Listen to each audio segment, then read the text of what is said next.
តទៅនឹងការលក់ចេញទៅលើទីផ្សាររបស់សហរដ្ឋអាមេរិកនៅតែមានឱកាសបន្តមានដែលជាហេតុមួយធ្វើឲ្យប្រាក់ដុល្លារវាមានការធ្លាក់ថ្លៃជំរុញឲ្យឱកាសទីផ្សារផ្សេងៗដោយដែលបានលើកឡើងដូចជាទីផ្សារមាសទីផ្សាររូបិយប័ណ្ណយូរ៉ូក៏ដូចជារូបិយប័ណ្ណយ៉េនជាដើម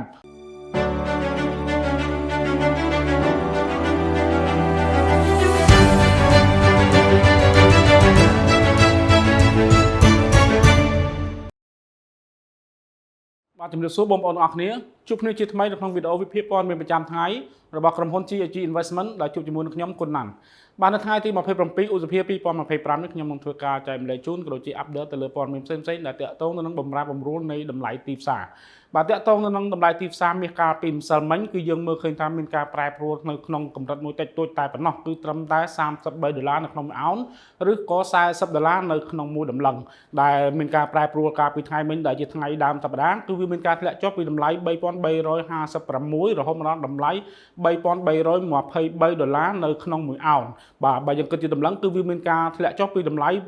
$4,043រហូតដល់$4,003នៅក្នុងមួយដំឡឹងអញ្ចឹងកម្រិតនៅក្នុងការប្រែប្រួលតិចតួចបែបនេះគឺដោយសារតែការពីម្សិលមិញតាក់ទងនឹងទីផ្សាររបស់សហរដ្ឋអាមេរិកក៏ដូចជាទីផ្សាររបស់ចក្រភពអង់គ្លេសមានការបិទផងដែរដោយសារតែជាថ្ងៃបុណ្យជាថ្ងៃសម្រាកអញ្ចឹងទីផ្សារមិនមានការប្រែប្រួលខ្លាំងនោះទេខណៈដែលតម្លៃមាសនៅក្នុងពេលបច្ចុប្បន្នគឺនៅក្នុងតម្លៃ$3,341នៅក្នុងមួយអោនផងដែរបាទអញ្ចឹងតាក់ទងទៅនឹងអ្វីដែលយើងតាមដានបន្តទៀតសម្រាប់ថ្ងៃនេះគឺហាក់បីជាមិនមានព្រឹត្តិការណ៍អ្វីដែលជាធំដុំនៅក្នុងការយកមកធ្វើការវិភាគដើម្បីធ្វើការវិតម្លៃទៅលើបម្រែបម្រួលទីផ្សារសម្រាប់ថ្ងៃនេះនោះទេប៉ុន្តែទោះបីជាយ៉ាងណាក៏ដោយសម្រាប់តាក់ទងនឹងទីផ្សារដែលវាប្រែប្រួលថ្ងៃនេះក៏វាអាចមានការរងឥទ្ធិពលនៅលើតាក់ទងនឹងព័ត៌មានចុងក្រោយដែលបានកើតឡើងលើទីផ្សារបាទតាក់ទងនឹងព័ត៌មានដូចដែលបានលើកឡើងកាលពីម្សិលមិញគឺជុំវិញការប្រកាសពន្យាពេលនៅក្នុងការយកពន្ធទៅលើទំនិញដែលនាំចូលពីអឺរ៉ុបរបស់លោកដូណាល់ត្រាំគឺបានពន្យាពេលរយៈពេល1ខែអញ្ចឹងចំណុចនេះក៏បា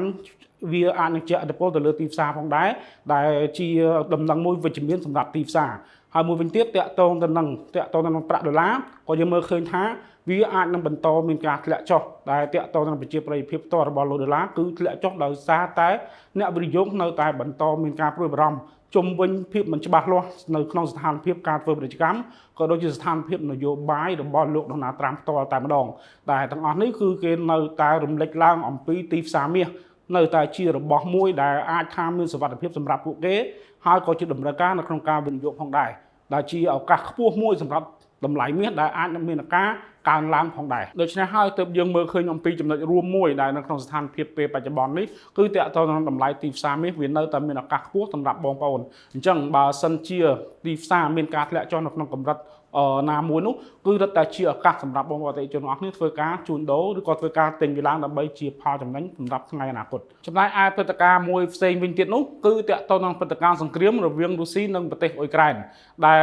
ក្នុងពេលថ្មីនេះយើងឃើញថាប្រទេសរុស្ស៊ីបានធ្វើការវាយប្រហារដោយដ្រូនទៅកាន់ប្រទេសអ៊ុយក្រែនដែលប្រការនេះគឺធ្វើឲ្យលោកដូណាល់ត្រាំក៏ដូចជាប្រធានាធិបតីរបស់អាមេរិកមានការមិនសប្បាយចិត្តនោះឡើយតាក់ទងនឹងការវាយប្រហាររបស់រុស្ស៊ីទៅកាន់ប្រទេសអ៊ុយក្រែនអញ្ចឹងលោកដូណាល់ត្រាំក៏បានថ្កោលទោសទៅលើលោករុស្ស៊ីជុំវិញទៅលើទាំងអស់នេះប៉ុន្តែជាការឆ្លើយតបរបស់រុស្ស៊ីគឺរុស្ស៊ីបានលើកឡើងថាគឺជាការការពារអធិបតេយ្យភាពរបស់រុស្ស៊ីតាក់ទងនឹងលំហអាកាសរបស់ខ្លួនហើយទោះបីយ៉ាងណាតាក់ទងនឹងបញ្ហានេះគឺលោកដូណាល់ត្រាំគឺគាត់បានលើកឡើងថាគាត់នឹងពិចារណានៅក្នុងការដាក់ទណ្ឌកម្មទៅលើរុស្ស៊ីបន្ថែមទៀតបើបែបនេះមែនគឺតាក់ទងទៅនឹងការដាក់ទណ្ឌកម្មទៅលើរុស្ស៊ីវាអាចនឹងធ្វើឲ្យមានឱកាសនៅក្នុងការងើបឡើងទៅលើតម្លៃថាមពលជាពិសេសគឺតម្លៃប្រេងតែម្ដងដែលអាចធ្វើឲ្យតម្លៃប្រេងហាក់បីជាមានឱកាសនៅក្នុងការងើបឡើងនេះប្រសិនបើតាក់ទងទៅនឹងការសម្រេចដាក់ទណ្ឌកម្មរបស់លោកដូណាល់ត្រាំទៅកាន់ប្រទេសរុស្ស៊ីបានកើតឡើងពិតមែននោះសរុបមកសម្រាប់ព័ត៌មាននៅក្នុងថ្ងៃនេះអ្វីដែលជាឱកាសនៅក្នុងការវិនិយោគលើទីផ្សារនេះគឺមានដូចជាតាក់ទងនឹងទីផ្សារមាសទីផ្សាររូបិយប័ណ្ណមួយចំនួនដែលក្នុងនោះមានដូចជារូបិយប័ណ្ណយូរ៉ូតែម្ដងដែលជាឱកាសល្អនៅក្នុងការវិនិយោគដោយសារតែតាក់ទងនឹងស្ថានភាពនេះយើងឃើញថាប្រាក់ដុល្លារនៅតែអាចមានឱកាសបន្តធ្លាក់ថ្លៃ